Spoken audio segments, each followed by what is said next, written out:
भरे मंच से असंतोष की बात पूर्व मुख्यमंत्री तीरथ सिंह रावत जी ने करने का कार्य किया था। उन्होंने सवालिया निशान लगाया था धामी जी की कार्यप्रणाली पे और ये बोला था कि संगठन के वरिष्ठ जो नेता हैं उनको लूप होल में रख करके कोई निर्णय लिया करिए। ठीक है, शांति प्रसाद भट्ट जी आपके पास आ रहा हूं, खंड में बटी हुई है, फिर से आऊंगा मैं। इसलिए रीजन इसका क्या है कि आप दूसरों के घर में तो झांकते रह गए, अपने घर की तो चिंता आपने की नहीं। कांग्रेस में क्या हो रहा है, आप इसी ताका झांकी में लगे रहे आज तक। ठीक बात है भाई। उत्तराखंड क्रांति दल के पास जाऊंगा। शांति प्रसाद भट्ट जी कैसे देख रहे हैं इस पूरे सिनेरियो को? एक तरफ जहां भारतीय जनता पार्टी के कुछ हैं नेता जो बार बार आवाज उठा रहे हैं, बीजेपी कहती है कि हमारे यहाँ लोकतंत्र जिंदा है, सबको हक है, प्रदेश अध्यक्ष कह रहे हैं कि कायदे में रहोगे तो फायदे में रहोगे। देखिए सुनील जी, यही तो अब जनता को समझ में आ रहा है। जो अपने आप को सबसे अनुशासित पार्टी कहती है जी, उस पार्टी की क्या दशा है ये अब जनता समझ रही है। जनता द्वारा नकारे हुए व्यक्ति को मुख्यमंत्री बनाया गया जबरन, और इसी तरीके से जिसे जनता ने बद्रीनाथ में नकारा उसे प्रदेश अध्यक्ष बना दिया गया। और इनकी मानसिकता कैसी है कि सोशल मीडिया में आके कह रहे हैं कि सोशल मीडिया में अब कोई बयानबाजी नहीं करेगा।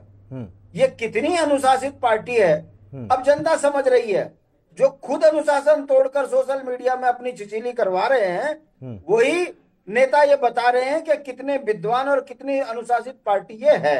अब तो ये अधिकार तो उनके पास है ना, जब वो प्रदेश अध्यक्ष हैं तो वही बताएंगे। अब ऐसा तो है नहीं कि कोई और बताएगा जाके उनको। तो मैं वही बात कह रहा हूं सुनील जी, लोकतंत्र में जनता के द्वारा चुना हुआ व्यक्ति जनता की बात जब कहीं सुनवाई नहीं होगी तो सोशल मीडिया के माध्यम से अपने को पाक साफ बताने का प्रयास तो करेगा। अब मुन्ना सिंह चौहान यदि विकास नगर में पशु पक्षियों की प्रेम दिखा रहे हैं कि वहां पर बाहर से बड़े बड़े पक्षी आते हैं, उनका आशियाना ना उजाड़ो, नदियों से नहीं, इसके आगे कुछ 27 का आपको कुछ दिख रहा है मामला कि 27 में इनके पास कुछ है नहीं, इसलिए मैं वही बात कह रहा हूं। बात को आने दीजिए, 1 मिनट भी नहीं लगेगा जी।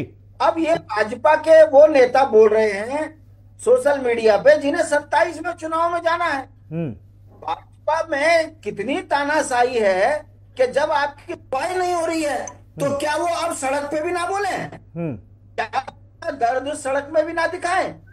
ये तानाशाही जो भाजपा में चल रही है ये अब स्वीकार्य नहीं है जनता को। जनता मान रही है कि उत्तराखंड के अंदर भारतीय जनता पार्टी लूट में झूठ में इतनी मशगूल है कि अब इनके झगड़े सड़कों पर आ चुके हैं।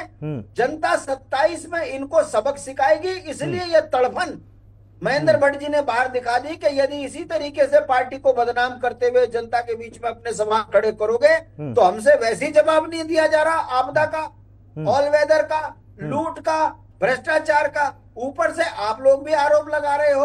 तो मैं क्या अच्छा, मुझे एक बात और बताओ 10 सेकंड में शांति प्रसाद भट्ट जी, अगर कोई नाराजगी है वो सार्वजनिक तौर पर आए, सामने पार्टी फोरम में आए, कौन सी बात इसमें सही मानी जाए? अगर संगठनात्मक चीजें हों तो वो संगठन के सामने आनी चाहिए या किसी भी चौक चौराहे से आए? तो आपकी दृष्टि में कौन सी बात ठीक है? मैं यही भाजपा से पूछ रहा हूं कि अगर इनके अनुशासन की कार्रवाई होनी चाहिए थी तो वो क्या सोशल मीडिया पे बोल के होनी चाहिए थी? आप चिट्ठी लिखते।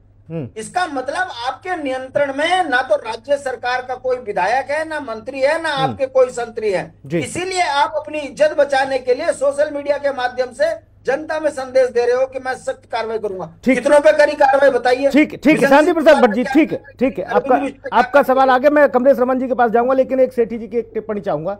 नरेंद्र सेठी जी, ये जो सख्त संदेश जो दिया गया प्रदेश अध्यक्ष जी के द्वारा, बेहतर नहीं होता कि कुछ ऐसा कर देते कार्रवाई जिसने छीछा लेदर कराई, पार्टी की थू कराई, एक आध को थोड़ा सा किसी को नाप देते तो एक मजबूत और बड़ा संदेश जाता, फिर शायद किसी की हिम्मत नहीं होती। मैं आपको सुनील जी उसी तर्ज पे बताऊंगा, जैसे आपने देखा होगा कोरोना काल में किसी मोहल्ले में 1-2 संक्रमित पाए गए थे तो उनको आइसोलेट कर दिया गया था कि इन्हें किनारे रख दो भाई, उस औरों से ना फैले इस पे। लेकिन जब पता चला मोहल्ले में 25-30 अगर संक्रमित हैं तो मोहल्ला आइसोलेट कर दिया गया, पूरा का पूरा वो बंद कॉरिडोर से बंद कर दिया गया था। तो ये शायद एक का बयान नहीं हो सकता, 2-4 ऐसे हों जिनको बड़ा संदेश देने के लिए प्रदेश अध्यक्ष को सार्वजनिक तौर पर यह कहना पड़ा हो कि आप अपनी जुबान पर लगाम रखिए, अन्यथा हमारे पास चाबुक भी है।